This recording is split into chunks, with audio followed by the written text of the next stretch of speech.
In my previous video, I talked about the storm that comes with newly setting boundaries, and you can check that out after this video.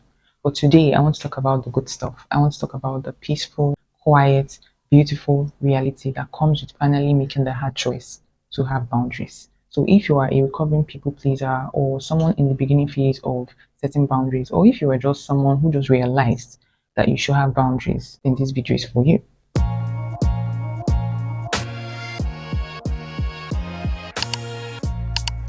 Now that the dust has settled, now that the storm is easing, now that you are not exactly in the beginning phase of setting boundaries, you're somewhere in the middle or just leaving the middle of it, the first thing that you will notice is that the peace will start flooding in. You would look at your phone and not see text messages or calls that drain your battery or your mood. There will be no more text arguments when you're trying to sleep or rest or get some work done. You will also start to feel relief knowing that anytime that your phone lights up, it is going to be from people who bring light into your life. Even your physical space, it might still be empty, but at least you would not have to deal with the drama that comes with having toxic or dysfunctional relationships. You stop being the fixer. You would no longer have to waste your breath teaching adults basic respect and human decency. With that, you would conserve your energy for more important things. You also no longer have to be the rehabilitation center for people who will never change and who have deluded themselves into believing that you'll be there to pick up after their crap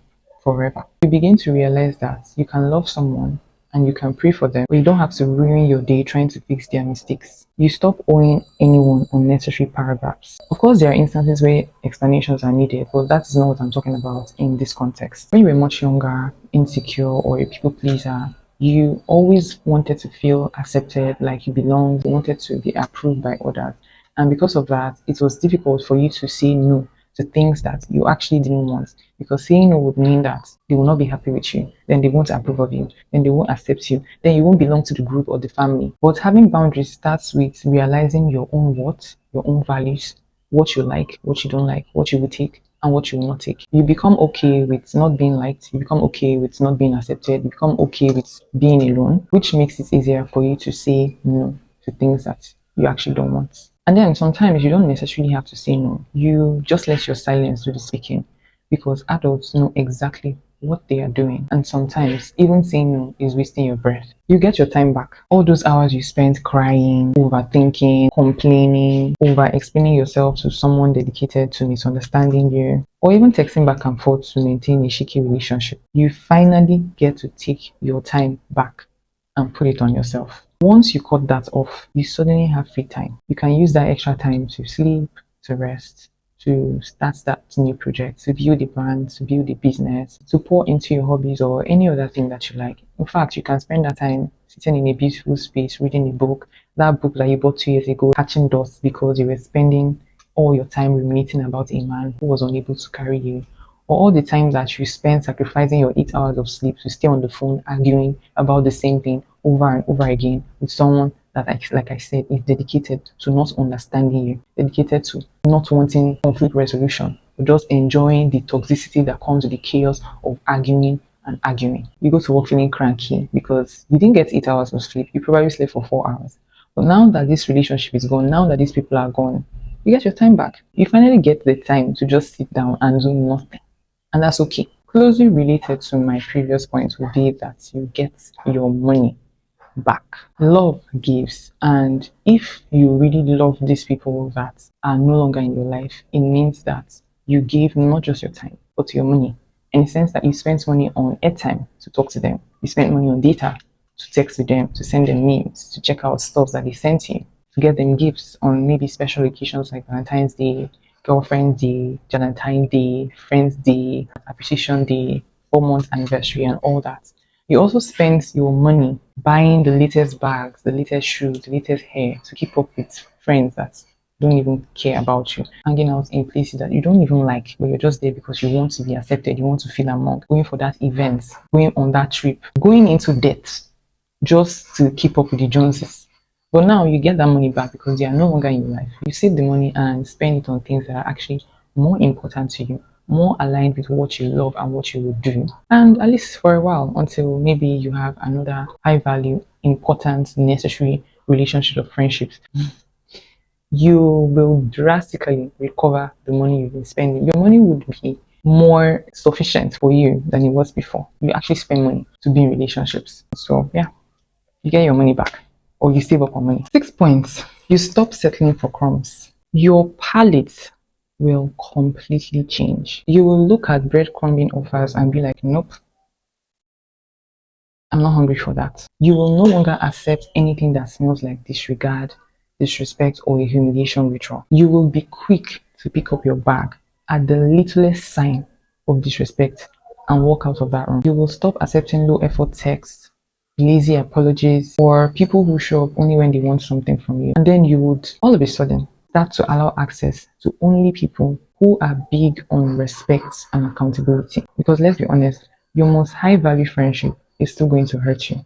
It's inevitable. But the difference will be that you know that it was not intentional. And they will also be accountable enough to take responsibilities for their actions and their behaviors that hurt you and be quick to fix it.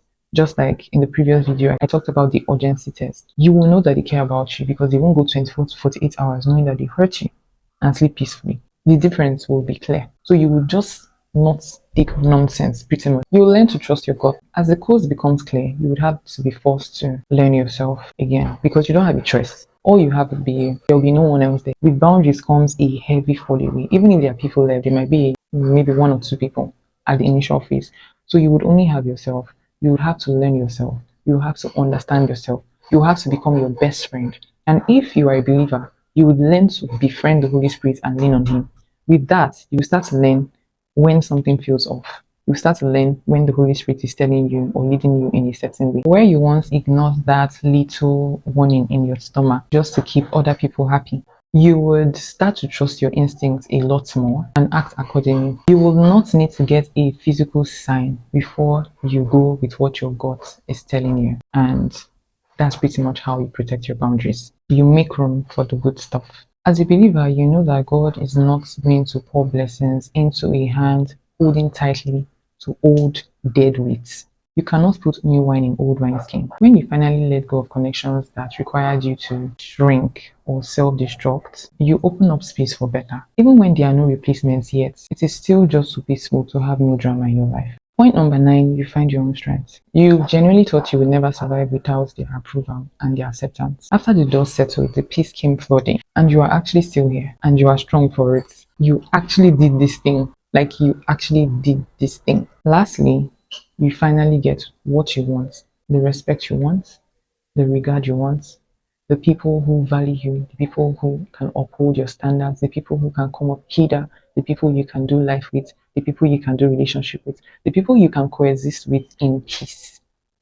And I don't know what's more beautiful than that. In summary, I would say that regardless of how the beginning phase of setting boundaries will look like to someone who's a recovering people pleaser or someone who has been insecure most of their lives or even much younger, because sometimes the reason why you don't have boundaries is because you haven't reached the age of accountability to have boundaries. You're still under your auntie, your teachers, your parents, and all that. You haven't gotten to a place of autonomy. And for you to stay safe in those spaces, you have to shape shift sometimes, you have to people please your way sometimes, and I get it. But when you get to the point where you are now at the age of accountability, you can make a choice for yourself and stand on it. I recommend learning who you are, knowing what you want, finding your value, your worth, and having boundaries for it. It's going to save your life. It's going to save your soul. It's going to save your nervous system. If you recently cut off a long-term connection, the silence you feel right now is not loneliness. It is peace. And until next time, I love you guys. Stay golden. Bye.